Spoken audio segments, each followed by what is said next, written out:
Assalamualaikum warahmatullahi wabarakatuh.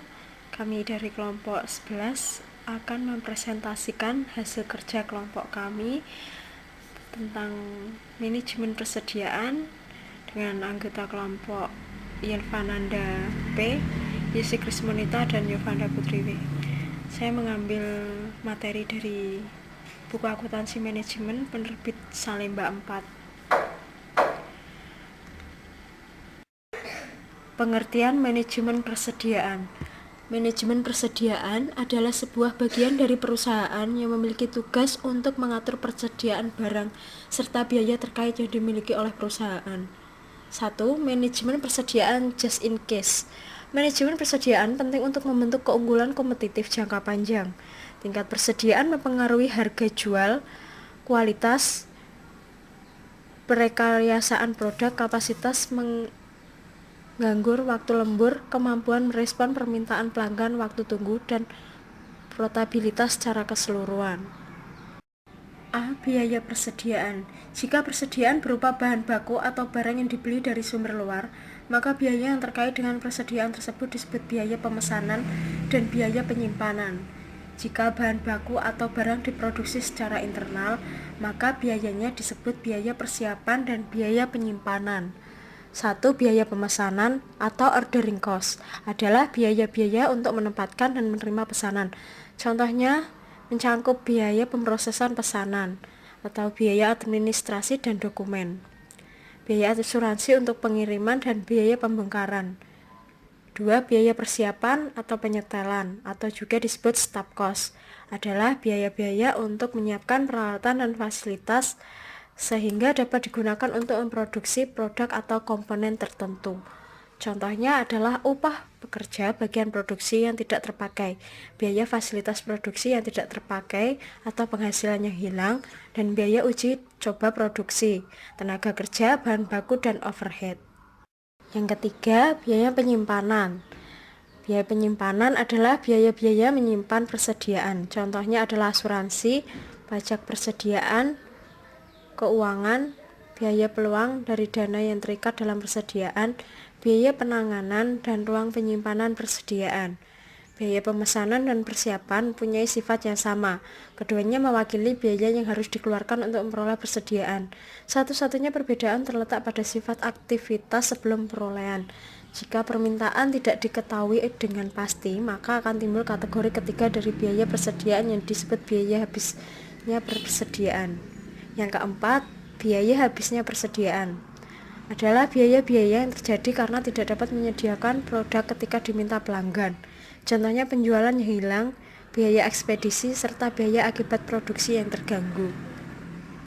B. Alasan tradisional untuk memilih persediaan adalah adanya ketidakpastian permintaan.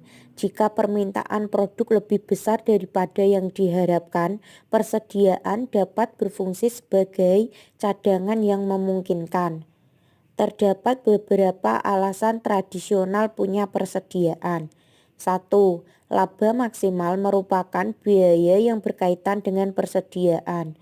2. Memenuhi permintaan pelanggan dalam memenuhi tanggal pengiriman. 3. Untuk menghindari penutupan fasilitas manufaktur akibat kerusakan mesin, kerusakan komponen, tidak tersedianya komponen, pengiriman komponen yang terlambat.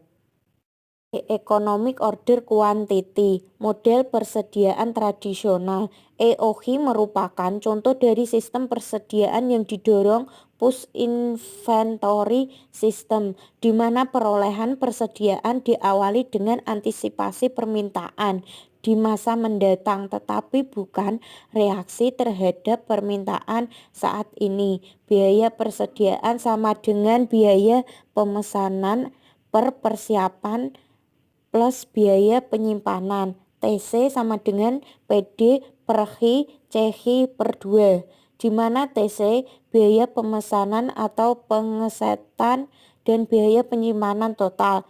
P biaya memesan dan penerimaan pesanan atau biaya persiapan pelaksanaan produksi. D jumlah permintaan tahunan. H. Jumlah unit yang dipesan setiap kali pemesanan dilakukan. C. Biaya penyimpanan 1 unit persediaan selama 1 tahun. Biaya penyimpanan persediaan dapat dihitung bagi organisasi yang mempunyai persediaan, misalnya perusahaan eceran, jasa manufaktur.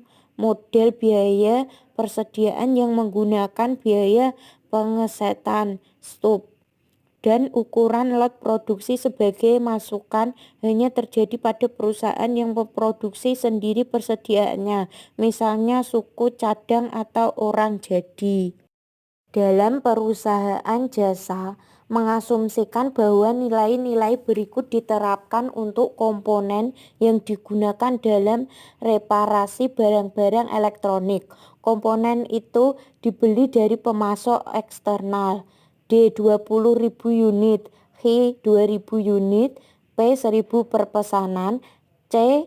40 per unit. Perhitungan 1. Banyaknya pemesanan per tahun sama dengan D per H sama dengan 20.000 unit per 2.000 unit sama dengan 10 kali pemesanan. 2. Biaya pemesanan total D per H kali P sama dengan 10 kali 1.000 sama dengan 10.000. 3. Persediaan rata-rata H per 2 sama dengan 2.000 unit per 2 sama dengan 1.000 unit. 4. Biaya penyimpanan total Q per 2 kali C sama dengan 1.000 unit kali 40 sama dengan 40.000. 5. Biaya persediaan total 10.000 ditambah 40.000 sama dengan 50.000. Dengan EHH, rumus perhitungan EHH adalah H sama dengan EHH sama dengan akar 2 DP per C. H sama dengan EHH sama dengan akar 2 kali 2000 kali 1000 per 40. H sama dengan EHH sama dengan 1000. Apabila jumlah yang dipesan sama dengan H sama dengan 1000 unit, maka banyaknya pemesanan per tahun sama dengan D per H sama dengan 20.000 unit per 1.000 unit sama dengan 20 kali pemesanan. Biaya pemesanan total sama dengan D per H kali P sama dengan 20 kali 20.000. Persediaan rata-rata sama dengan Q per 2 sama dengan 1.000 unit per 2 sama dengan 500 unit. Biaya penyimpanan total H per 2 kali C sama dengan 500 unit kali 40 sama dengan 20.000. Biaya persediaan total 20.000 ditambah 20.000 sama dengan 40.000. Jika jumlah unit dipesan sebanyak 1.000 unit, maka total biaya persediaan adalah minimal yang ditandai dengan besaran biaya pemesanan 20.000 atau sama dengan biaya penyimpanan 20.000. D. Reorder point. Titik pemesanan kembali atau reorder point adalah tingkat persediaan yang sebaiknya pemesanan kembali dilakukan oleh perusahaan. Reorder point dipengaruhi oleh tingkat persediaan minimal, EOQ, dan waktu tunggu. Waktu tunggu adalah jangka waktu yang diperlukan untuk menunggu datangnya EOQ sejak pemesanan dilakukan. Berikut penentuan reorder point jika perusahaan menetapkan persediaan minimal. Reorder point sama dengan persediaan minimal ditambah tingkat rata-rata per hari dikali waktu tunggu dalam hari. Persediaan minimal diperlukan untuk mengantisipasi fluktuasi jumlah yang diminta oleh pelanggan. Persediaan minimal dapat ditentukan dengan mengalihkan kelebihan tingkat penggunaan maksimum di atas tingkat penggunaan rata-rata dengan waktu tunggu. Penentuan reorder point jika perusahaan tidak menetapkan persediaan minimal. Persediaan minimal sama dengan tingkat penggunaan bahan maksimal per hari dikurangi tingkat penggunaan bahan rata-rata per hari dikali waktu tunggu dalam hari. Contoh, jika diketahui bahan tingkat penggunaan maksimum bahan baku adalah 125 kg per hari, sedangkan tingkat penggunaan bahan baku rata-rata adalah 100 kg per hari, waktu tunggu adalah 4 hari. Persediaan minimal adalah 125 kg dikurangi 100 kg dikali 4 hari sama dengan 100 kg. Reorder point sama dengan 100 kg ditambah kilo dikali 4 hari sama dengan 50 kg.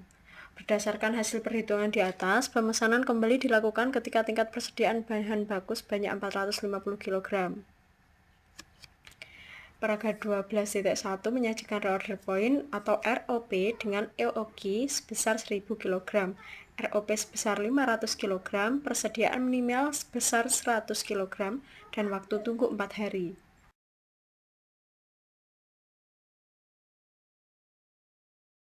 Pasar kompetitif tidak memiliki batasan antar negara. Kemajuan teknologi telah berkontribusi terhadap semakin pendeknya siklus kehidupan produk dan semakin bervariasinya produk di pasar.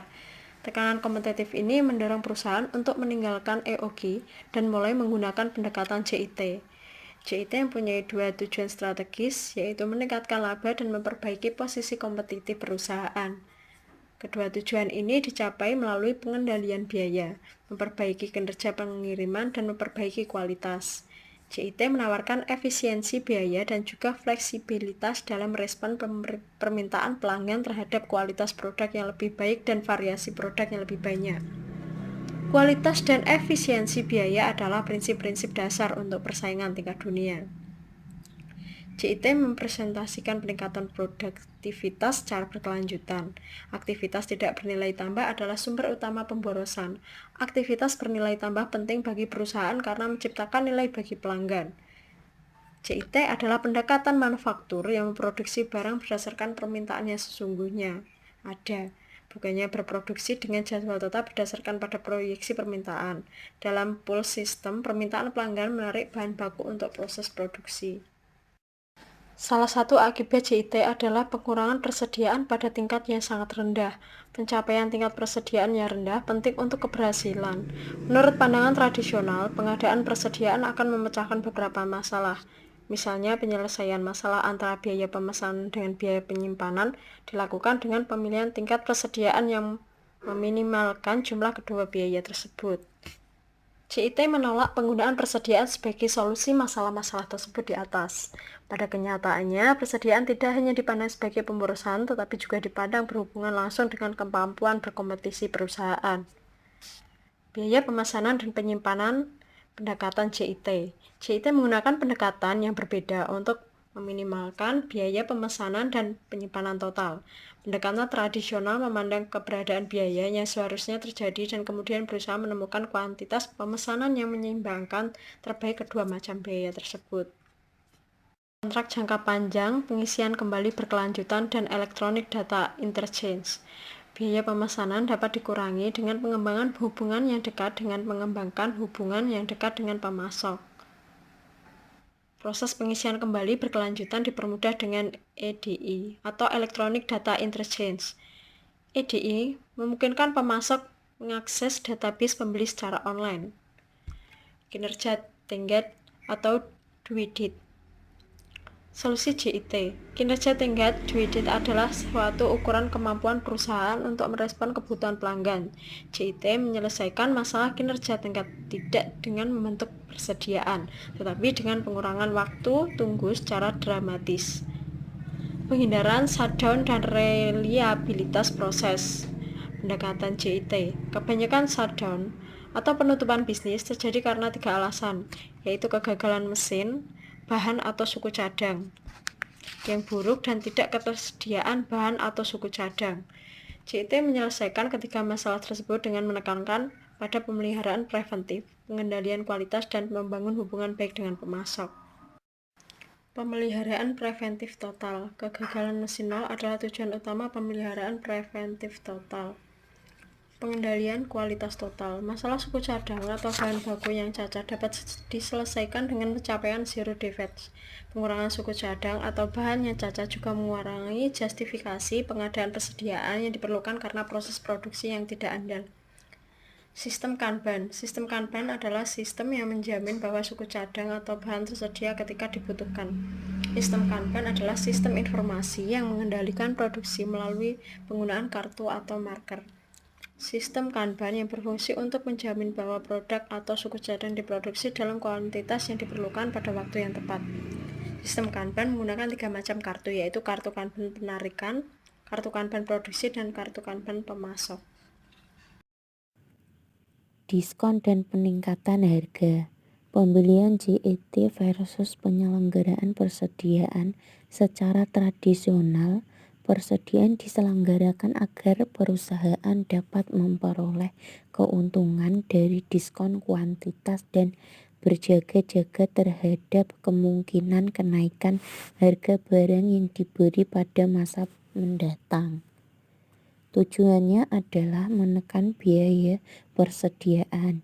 JET mencapai tujuan yang sama tanpa dengan menyimpan persediaan. Solusi JET adalah bernegosiasi untuk kontrak jangka panjang dengan beberapa pemasok pilihan yang berlokasi dekat dengan fasilitas produk perusahaan dan membangun keterlibatan pemasok secara intensif. Keterbatasan JET. JET bukanlah pendekatan yang dapat dengan mudah diterapkan dengan hasil yang cepat diperoleh. Implementasi JET lebih merupakan suatu proses evolusi, bukannya suatu proses revolusi. Oleh karena itu dibutuhkan kesabaran. JET sering disebut sebagai suatu program penyederhanaan. Walaupun JET tidak sederhana dan tidak mudah dilaksanakan. Penerapan JET membutuhkan waktu, misalnya untuk membangun hubungan baik dengan pemasok. Kelemahan JET yang mencolok adalah ketiadaan persediaan untuk mengantisipasi interupsi yang teliti. Teori constraint. Setiap perusahaan bisnis menghadapi masalah batasan sumber ekonomi yang dimiliki dan permintaan pasar terhadap setiap produk yang dihasilkan. Batasan-batasan ini disebut constraint. Konsep dasar teori constraint. Teori constraint berfokus pada 3 ukuran kinerja pengorganisasian, yaitu throughput, persediaan, dan biaya operasi. Throughput adalah laba yang dihasilkan melalui penjualan. Persediaan adalah semua uang yang dibelanjakan organisasi untuk mengubah bahan baku menjadi throughput. Biaya operasional didefinisi sebagai semua uang yang dibelanjakan organisasi untuk mengubah persediaan menjadi throughput. Berdasarkan pada ketiga ukuran tersebut, tujuan manajemen adalah meningkatkan throughput, meminimalkan persediaan, dan mengurangi biaya operasional. Peningkatan throughput, minimalisasi persediaan, dan pengurangan biaya operasi akan mempengaruhi 3 ukuran kinerja keuangan, yaitu peningkatan laba bersih, return on investment, dan arus kas. Teori constraint menyatakan bahwa manajemen persediaan mempunyai peranan yang lebih besar daripada yang diasumsikan dalam sudut pandang tradisional. Teori constraint mengakui bahwa penurunan persediaan akan menurunkan biaya penyimpanan yang kemudian menurunkan biaya operasi dan meningkatkan laba bersih. Teori constraint berpendapat bahwa penurunan persediaan akan menimbulkan keunggulan kompetitif dengan mempunyai produk yang lebih baik, lebih murah, dan lebih cepat dalam merespon kebutuhan pelanggan. Produk yang lebih baik berarti produk yang memiliki kualitas lebih tinggi. Hal ini berarti perusahaan mampu memperbaiki produk yang menyediakan produk yang lebih baik secara lebih cepat ke pasar. Tahap-tahap teori constraint. Teori constraint mempunyai 5 tahap untuk mencapai tujuan perbaikan kinerja pengorganisasian. 1. Mengidentifikasi batasan-batasan organisasi. 2. Mengeksploitasi batasan-batasan yang mengikat. 3. Mengesampingkan hal lain untuk keputusan-keputusan yang dibuat dalam tahap kedua. 4. Mengurangi batasan-batasan yang mengikat. 5. Mengulang proses. Tahap 1. Identifikasi batasan organisasi. 1. Batasan-batasan dapat diklarifikasi menjadi: batasan eksternal adalah faktor-faktor yang membatasi perusahaan yang bersumber dari luar perusahaan. Misalnya permintaan pasar terhadap produk perusahaan. Batasan internal adalah faktor-faktor yang membatasi perusahaan yang berasal dari dalam perusahaan, misalnya keterbatasan kapasitas mesin. Walaupun sumber ekonomi dan permintaan mungkin terbatas, bauran produk tertentu mungkin tidak memenuhi semua permintaan atau menggunakan sumber ekonomi yang tersedia. Batasan longgar merupakan suatu sumber ekonomi yang tidak sepenuhnya digunakan oleh bauran produk. Sedangkan batasan mengikat merupakan sumber ekonomi yang sepenuhnya digunakan oleh bauran produk. Batasan-batasan secara internal dan eksternal seharusnya diidentifikasi. Bauran produk optimal diidentifikasi memaksimalkan throughput yang dibatasi oleh semua batasan yang dihadapi perusahaan. Dengan ini akan menunjukkan hasil pada setiap batasan dan yang mengikat organisasi. Keputusan bauran produk dapat memiliki pengaruh pada profitabilitas perusahaan. Setiap bauran produk adalah suatu alternatif yang memiliki laba tertentu. Seorang manajer harus memilih bauran produk yang memaksimalkan laba total. Dengan menggunakan pendekatan yang mengasumsi hanya biaya variabel berdasar unit yang relevan untuk keputusan bauran produk. Jadi biaya L non-unit sama di antara bauran produk yang berbeda yang memaksimalkan margin kontribusi total. Tahap 2. Eksploitasi batasan mengikat.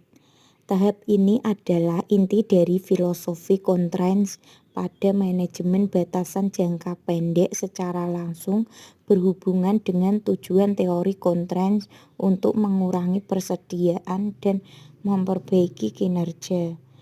Dalam kebanyakan organisasi terdapat beberapa batasan sumber ekonomi yang mengikat. Batasan mengikat utama didefinisi sebagai drummer penabuh genderang. Proses produksi hulu yang memberikan masukan bagi batasan drummer dijadwalkan untuk memproduksi dalam tingkat yang sama. Penjadwalan pada tingkat drummer mencegah proses produksi hulu mempunyai persediaan barang proses yang berlebihan. Tahap 3. Mengesampingkan hal lain untuk pembuatan keputusan pada tahap 2. Batasan drummer pada dasarnya menentukan kapasitas untuk keseluruhan pabrik. Semua departemen harusnya diatur untuk kebutuhan batasan ini. Cara ini meminta perusahaan untuk mengubah cara pandang mereka. Misalnya penggunaan ukuran efisiensi pada tingkat departemen mungkin tidak lagi sesuai. Untuk memaksimalkan efisiensi produktif pada departemen penggerindaan dapat mengakibatkan persediaan barang dalam proses yang berlebihan. Tahap 4. Mengurangi batasan mengikat. Upaya untuk memperbaiki semua kendala yang ada dengan memanfaatkan semua sumber daya, melakukan tinjauan terhadap semua kegiatan lain dalam proses manajemen yang bertujuan untuk memastikan adanya kegiatan program perbaikan berkelanjutan dengan mengurangi batasan pada hambatan yang mengikat pada kinerja perusahaan. Tahap 5. Pengulangan proses. Langkah ini merupakan pengingat untuk terus memperbaiki kendala yang ada dan kemudian segera beralih kendala berikutnya. Tujuannya adalah melakukan perbaikan kinerja secara berkelanjutan dengan mengelola batasan.